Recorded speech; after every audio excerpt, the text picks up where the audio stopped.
علیکم ورحمۃ اللہ وبرکاتہ۔ میں آپ کے صرف 10 منٹ لوں گا، بریک کا ٹائم ہے، آپ لوگ میرے خیال ہے کافی تھک گئے ہیں۔ حضرت مفتی انعام صاحب ہمارے ساتھ اس سفر میں موجود ہوں گے، کوئی بھی مسئلہ ہو آپ ان سے پوچھتے رہیں، کوئی ایمرجنسی نہیں ہے۔ اچھا، حج کے مسائل جب سنے جاتے ہیں نا تو لوگ کافی پریشان ہوتے ہیں، تو اس میں سب سے پہلے آپ نے گھبرانا نہیں ہے، کیونکہ ہمارے ساتھ ہیں، جیسے جیسے یہ کرتے ہیں ویسے ویسے کرتے رہیے گا۔ دیکھیے نبی صلی اللہ علیہ وسلم نے جب زندگی میں آپ صلی اللہ علیہ وسلم نے حج کیا تو اسلام میں وہ پہلا حج تھا جو اسلامی طریقے کے مطابق کیا گیا ہے۔ تو کیسے ہوا؟ کتنے آرام سے، جیسے جیسے نبی صلی اللہ علیہ وسلم نے کیا صحابہ نے بھی ویسے ہی کر لیا۔ تو اس لیے لوگ کچھ، میں چہروں پہ دیکھ رہا ہوں لوگ کچھ پریشان سے ہو رہے ہیں، کیا کرنا پڑے گا، پتہ نہیں کس مشکل میں پھنس جائیں گے ہم۔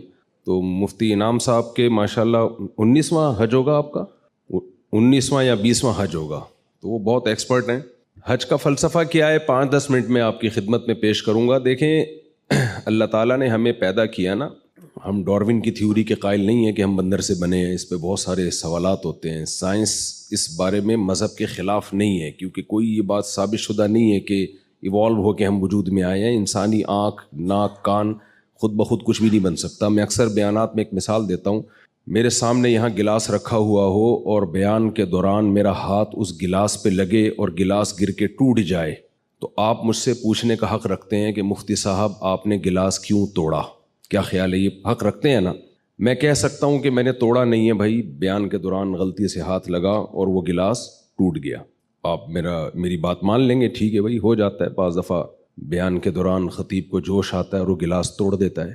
لیکن اگر یہ گلاس ٹوٹا ہوا تھا، میں نے اٹھا کے جوڑ دیا، سمت بانڈ لگا کے، ایلفی لگا کے، آپ مجھ سے سوال پوچھیں کہ مفتی صاحب آپ نے گلاس کیوں جوڑا، اب میں یہ کہہ سکتا ہوں کہ اتفاق سے جڑ گیا ہے۔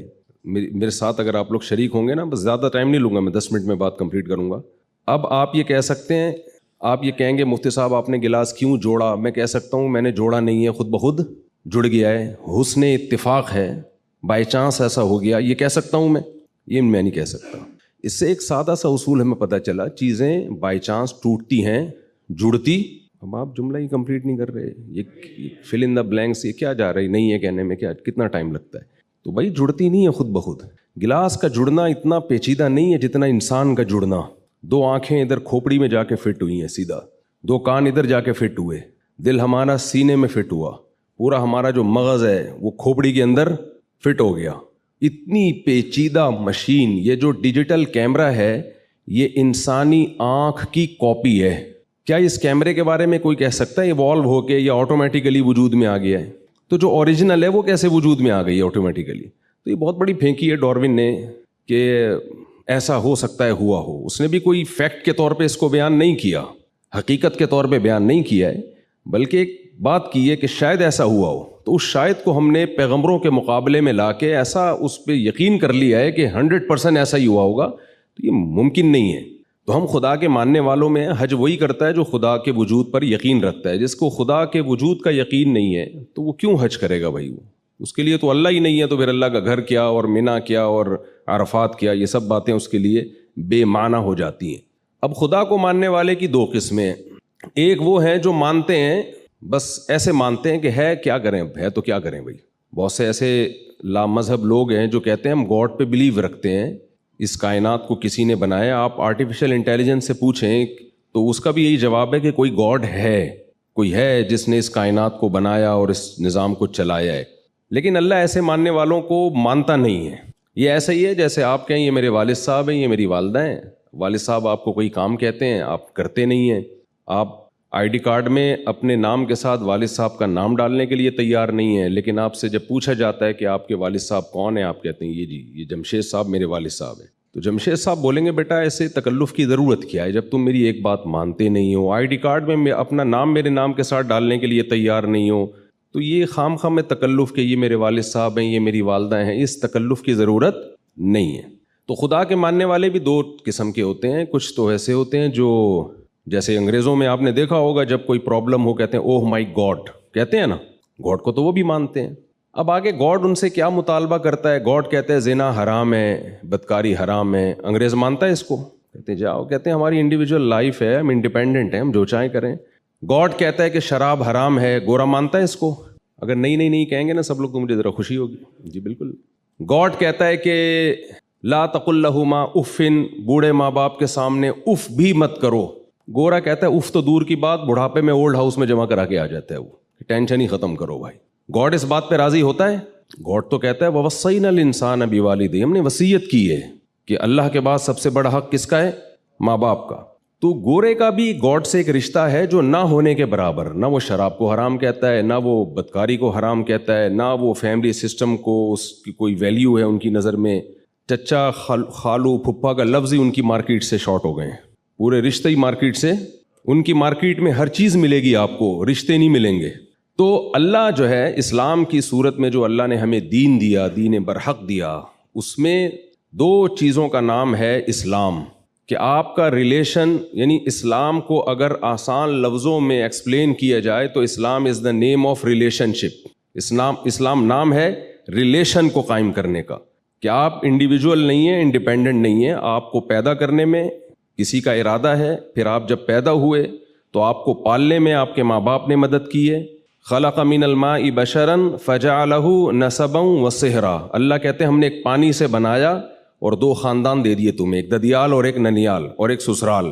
یہ اللہ نے سسرال کا تذکرہ کیا، اگرچہ مجھے ڈر لگ رہا ہے کہتے ہوئے، لیکن فجعلہ نسبا، ایک نسب والا خاندان اور ایک بلوغت کے بعد سسرال والا خاندان. تو یہ ریلیشن ہے خاندان کا، اور ایک ریلیشن ہے خالق اور مخلوق کا. تو اسلام دو چیزوں کا نام ہے کہ اپنا رشتہ اللہ سے بھی مضبوط کرو اور مخلوق سے بھی مضبوط کرو. مخلوق سے ریلیشن کیسے مضبوط ہوگا اس کی ڈیٹیل بیان کی ہے. ایسے گوروں کی طرح ہوائی باتیں نہیں کی ہے، ویمن رائٹس اور ہیومن رائٹس، خام خواہ کے فضول نعرے ہوائی جس کا کوئی نہ سر نہ پاؤں. آپ انگریزوں سے پوچھیں کہ ویمن رائٹس کیا ہیں تو وہ کہیں گے کہ ہر خاتون سے آپ اچھے طریقے سے بات کریں، کسی سے آپ دل آزاری نہ کریں. بھائی ہیومن رائٹس کیا ہیں؟ بھائی سب چوری نہ کریں اور کسی پہ ظلم نہ کریں. لیکن اگر آپ اسلام سے پوچھتے ہیں کہ خواتین کے حقوق کیا ہیں تو اسلام کہے گا کس خاتون کی بات کر رہے ہو؟ بھائی ماں کی بات کر رہے ہو تو اس کے الگ رائٹ ہیں، بیٹی کی بات کر رہے ہو تو اس کے الگ رائٹ ہیں، بہن کی بات کر رہے ہو تو اس کے الگ رائٹ ہیں. بیٹی کے رائٹ کیا ہیں؟ آپ اپنی وراثت سے اس کو محروم نہیں کر سکتے. انگریزوں میں یہ حق ہے، مغربی دنیا میں حق ہے کہ آپ بیٹی کو وراثت نہ دینا چاہیں تو آپ کا یہ رائٹ ہے. اسلام میں کیا ہے کہ بھئی آپ بیٹی کو وراثت سے محروم نہیں کر سکتے. تو رائٹ کس میں زیادہ ہوئے؟ اسلام میں زیادہ ہوئے نا. تو ایک ایک رائٹ کی ڈیٹیل بیان کی ہے، ماں کے حقوق، بیوی کے حقوق، بیٹی کے حقوق، بہن کے حقوق. اسی طرح اسلام میں خالق کے بھی کچھ حقوق ہیں. صرف اوہ مائی گاڈ کی حد تک آپ نے خدا کو یاد نہیں کرنا، اتنا کافی نہیں ہے. تو اللہ نے مخلوق کے خالق سے ریلیشن کے لیے ہمیں 5 ارکان دیے ہیں. سب سے پہلے تو کلمہ توحید ہے کہ اس کے ساتھ کسی کو آپ نے شریک نہیں کرنا. یہ باتیں چلتی ہیں. اصل تو آپ کے گائیڈ ہیں مفتی انعام صاحب، میں بھی ان سے سیکھتا ہوں الحمدللہ. اور مجھے پچھلے 2021 یا 22 میں نے حج کیا تھا تو مجھے بہت کچھ سیکھنے، ابھی بھی میں نے مسائل حضرت سے ہی سیکھ رہا ہوں. کیونکہ دیکھیں یہ حج ایسی چیز ہے جو کتابوں سے نہیں آتی. ملا علی قاری رحمۃ اللہ علیہ کا مشہور واقعہ ہے نا، انہوں نے حج پہ پوری کتاب لکھی، طواف کرنے گئے تو الٹا طواف شروع کر دیا انہوں نے. تو کسی نے کہا کہ ملا علی قاری کی کتاب پڑھ کے ہی آ جاتے. ان کو یہ نہیں پتا کہ یہ ملا علی قاری ہی ہیں جو کتاب لکھ کے بھی الٹا طواف شروع کر دیا انہوں نے. تو ایک اسلام میں دوسرا رکن ہے نماز. یہ اللہ کے اور مخلوق کے ریلیشن کو قائم کرنے کے لیے. اگر آپ نماز نہیں پڑھتے، آپ صبح شام کہیں میں خدا کو مانتا ہوں، اللہ کہتے ہیں ایسے ماننے پر گورنمنٹ کی طرف سے کوئی پابندی نہیں ہے، آپ کا کچھ جاتا بھی نہیں ہے، تو ایسے مانتے رہیں آپ. اسی طرح زکوٰۃ ہے، اسی طرح روزہ ہے، اسی طرح حج ہے. اب ہم جو عبادتیں دیکھتے ہیں، اللہ نے ہمیں جو عبادات دی ہیں وہ 2 طرح کی عبادتیں ہیں. کچھ عبادتیں ایسی ہیں جن کی لاجک بہت آسانی سے سمجھ میں آ جاتی ہے. جیسے زکوٰۃ ہے، بہت آسانی سے سمجھ میں آتا ہے کہ زکوٰۃ کا مقصد کیا ہے؟ غریبوں کی مدد کرنا. یہ ہر مذہب میں ہے، ہر قوم میں ہے کہ آپ ضرورت مند لوگوں کی مدد کریں گے، لوگ تعریف کرتے ہیں. یہ ایک لاجک ہے، اس کی ایک سمجھ میں آتا ہے یہ کام. نماز سمجھ میں آتی ہے، آپ وضو کرتے ہیں، صاف ستھرے ہو کے مسجد جاتے ہیں، اللہ کے سامنے جھکتے ہیں، اس کی تعریفیں کرتے ہیں. سبحان ربی الاعلیٰ، سبحان ربی العظیم، ایاک نعبد و ایاک نستعین. لیکن اللہ تعالیٰ کچھ عبادات ہمیں ایسی دیتے ہیں جن کی سرسری غور جب آپ کرتے ہیں تو اس کی کوئی لاجک سمجھ میں آتی نہیں ہے کہ یہ کیوں ہے.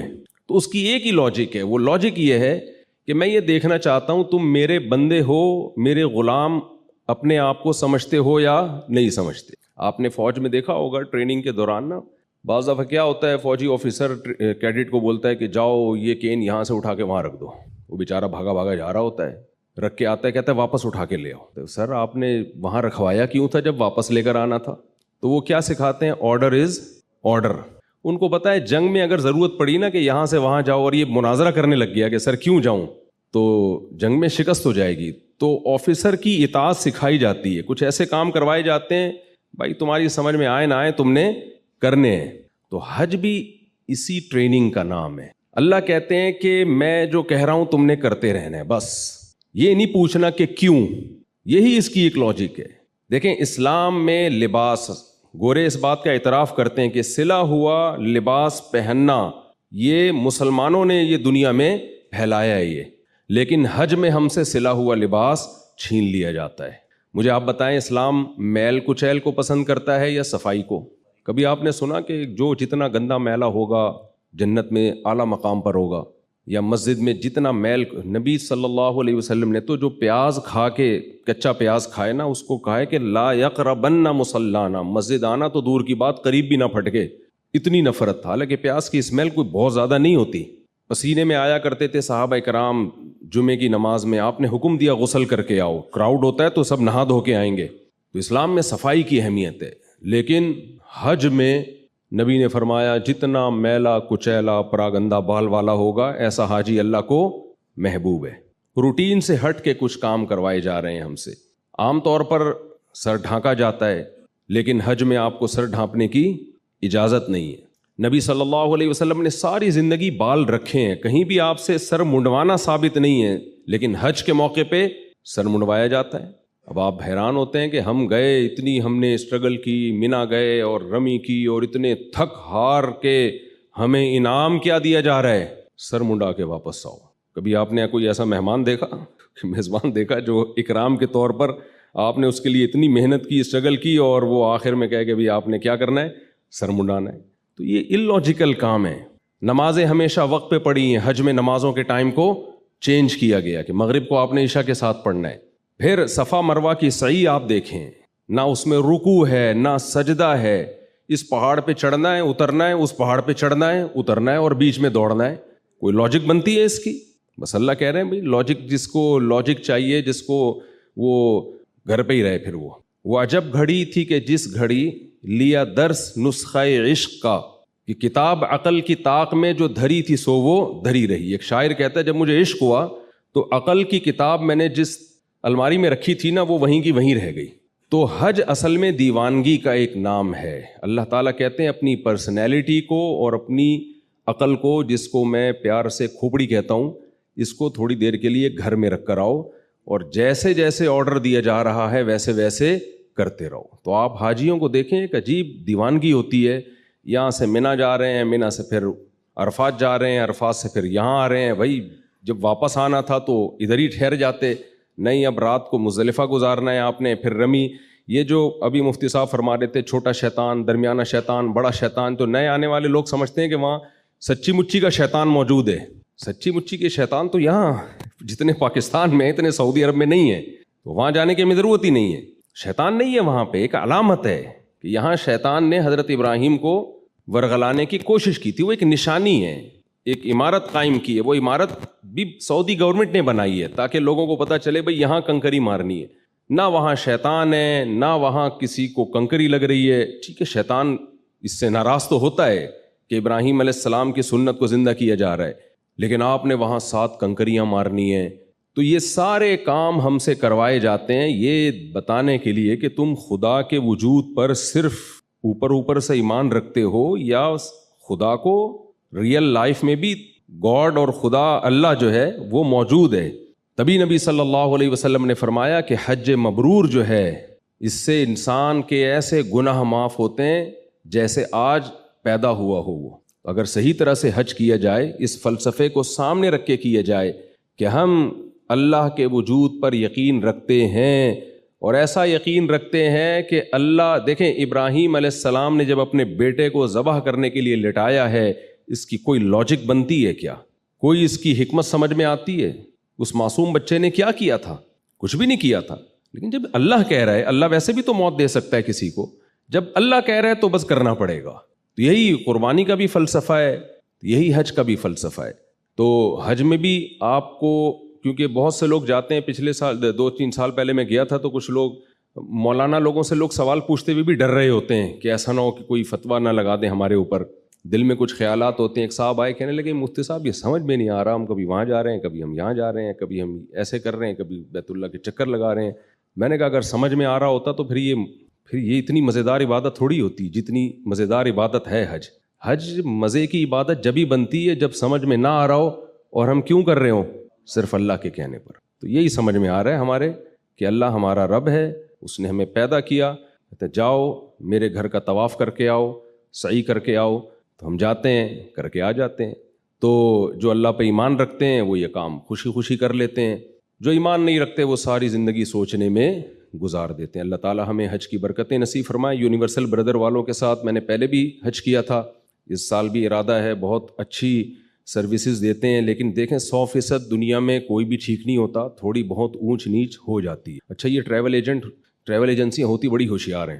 یہ آپ کو شروع میں مکہ مدینہ کے فضائل بتائیں گے, یہاں چپ رہنا ہے, شور نہیں مچانا, بالکل ایک لفظ نہیں بولنا.